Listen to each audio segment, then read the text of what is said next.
watching this video, I'm going to show you a step-by-step process on how to file your DBA, or doing business as, on LegalZoom.com. Now, you can definitely file this directly through your state, whatever state that might be. Just understand that what you're paying for on LegalZoom is more of a convenience fee, so you don't have to do each step of the process on your own.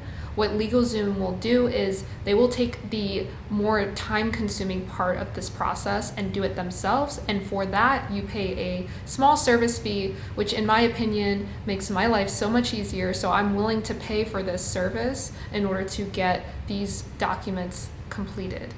So what is a DBA? What do you need it for? When will you need it? And how do you get it? I'm going to answer all those questions in today's video, so let's get into it. Let's start with what a DBA even means. DBA stands for doing business as, and this will likely come in handy once you've created your sole proprietorship or your LLC. And if you're unsure what either of those are, I made a video describing each one in detail, including S corporations and C corporations. Once you've created some sort of entity and you've been operating under this entity name for quite some time, or maybe even a year or so, and you decide to branch out and do something else within your business, you want to make sure that everything falls under your main business. However, let's say, for example, you open a bakery and you want to branch out and open an ice cream shop. So you would essentially register a DBA in order to operate your new ice cream shop under your same LLC, for example, without having to create a whole new LLC. And there are some very specific reasons as to why people choose DBAs over LLCs, but let's say you've already decided that you are going to operate your new business or your new venture as a DBA rather than an LLC, then this video is for you. If you haven't decided on that, then maybe this might help you in your decision. Some reasons why a DBA might be a better option is because it's so much easier than filing an LLC. Another great thing is that you can operate multiple DBAs under one corporation or LLC, so you can avoid having to open multiple LLCs. And another great thing is that a DBA will allow you to not only open up a bank account, but it can also allow you to have recognition as a new business. I just basically typed in file my DBA LegalZoom, or you could just go straight to LegalZoom.com, but essentially you want to get to the screen where you can start to enter the information for your new business. And I want to continue with the example of the ice cream shop. So let's say I have a bakery and it's called Sweet Cakes, and I want to open an ice cream shop, and I want to call it Sweet Ice, something like that. And are you registering this business name for the first time? Yes, I am. I'm going to stick with all of my other examples that I've been using because I live in the state of Georgia. I'm going to continue with the state of Georgia. If you are doing this directly through your state, it is going to be a very different process. For example, in the state of Georgia, I know that you have to publish within some sort of local newspaper stating that you are now going by a certain DBA. And personally, to me, I do not want to do all of that. So I would much rather go through LegalZoom or something like it. And there definitely are so many other options out there that I encourage you to explore. For example, you may want to go directly through a lawyer to do this, or someone who specializes in business formation. So we're going to continue. Are you currently using the name Sweet Ice? No, I am not.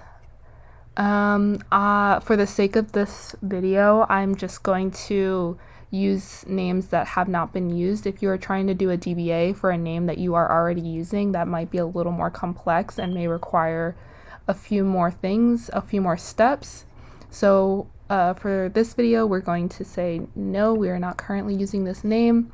What type of business is Sweet Ice? Let's say that you had already filed your LLC and you're opening the DBA for the LLC, or if you are opening a DBA for your sole proprietorship, then you would go ahead and click on that. Or if you're opening a DBA for your corporation, you are going to enter the name of your LLC or corporation here.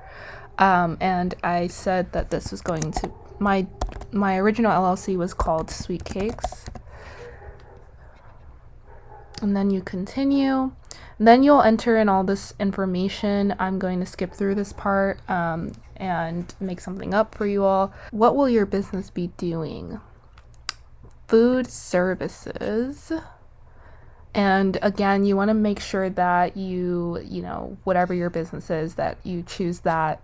But again, for this example, I'm doing food services. Which of the following best describes your food service business? I would say an ice cream shop. Wow, how did they know? Who will be signing this application? Obviously, this will be the person that is applying for the DBA, and typically this is going to be someone who is a member of the LLC. You must be a member of the LLC, so you cannot file a DBA on behalf of another business that you are not an owner of. Okay, do we already have an EIN number? We're going to say yes and enter your EIN number, because if you are an LLC, you must have an EIN number. So this is another part where in my previous video on how to file an LLC, I basically talked about a lot of the things that they will try to add in your order that I don't think are quite necessary, but if they are specific to your business, then I would definitely recommend looking into them. But I typically like to decline all additional offers besides what I came here for. Okay, so I basically just want a standard DBA. All of this extra stuff, again, this is the business advisory plan. I don't really need that if I've already been operating a business. Again, if that's something you're interested in, definitely, check it out. But we're going to continue, just check on everything else. Preliminary name search, okay, we definitely want that. Preparation and filing of your DBA, we definitely want that. Publication of your business name, this is where some states will require your business name to be published. Filing your proof of publication, again, making sure that others know that you are now operating under a DBA for your new business. And here we have that required publication and other fees for Georgia. If you are fortunate enough to live in a state where you don't need that, then obviously you will just pay the $99.